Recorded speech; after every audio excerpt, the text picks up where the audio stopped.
Monsieur le maire, bonjour. Bonjour. Monsieur le maire, il apparaît que vous avez souhaité vous remettre en question s'agissant des postes de certains cadres municipaux. Quelles sont les motivations précises de ces changements? Déjà, visiblement, Bussy traverse depuis 2010 et encore en ce début d'année 2011 une crise. Alors, les crises ont souvent des facteurs extérieurs. Je ne vais pas revenir dessus trop longtemps. J'ai suffisamment explicité sur ce site les raisons. Il y a en effet la crise internationale qui se double de difficultés nationales et qui se traduisent à Bussy-Saint-Georges par une baisse drastique des dotations et subventions de l'État, ce qui précipite nos difficultés. Au-delà de ces raisons externes, il y a toujours aussi dans les crises des raisons internes. Et il ne faut pas se leurrer, cette crise est aussi l'occasion pour nous, non pas de faire un mea culpa, mais de nous remettre en question et de repenser le fonctionnement de la collectivité territoriale. Déjà parce qu'en période de crise, on ne peut pas fonctionner de la même façon qu'en période d'abondance.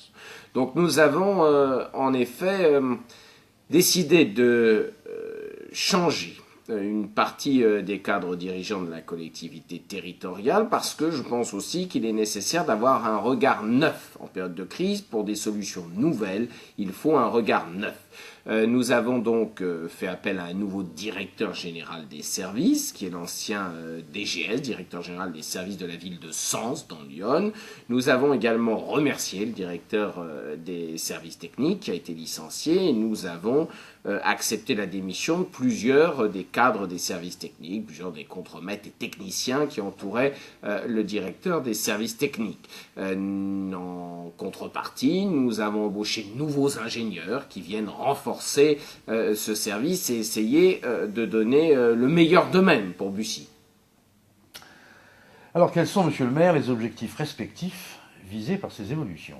Alors quand je dis changement d'homme, c'est bien évidemment en vue d'un changement de méthode. Ce que nous voulons en période de crise, c'est d'être le plus attentif à ce qu'on peut appeler un contrôle de gestion.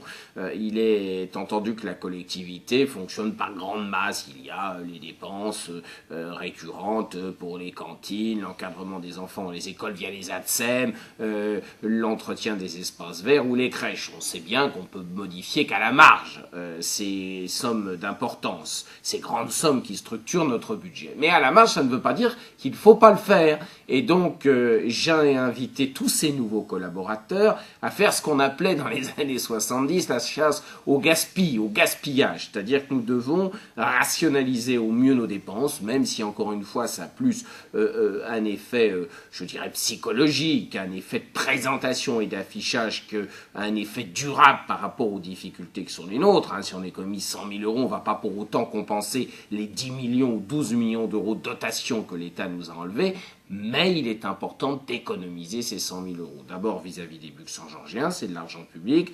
Je dirais vis-à-vis de moi-même, parce que pour se regarder dans la glace le matin, il faut encore dire qu'on a fait le maximum, qu'on est allé jusqu'au bout de soi-même pour essayer de trouver des solutions, et ça je veux bien évidemment m'y employer. Donc nous avons demandé à tous ces nouveaux visages qui viennent changer la configuration humaine de la collectivité territoriale, de bien vouloir également changer les méthodes pour que nous ayons sur 2011 le budget le plus rigoureux, le plus rationnel possible.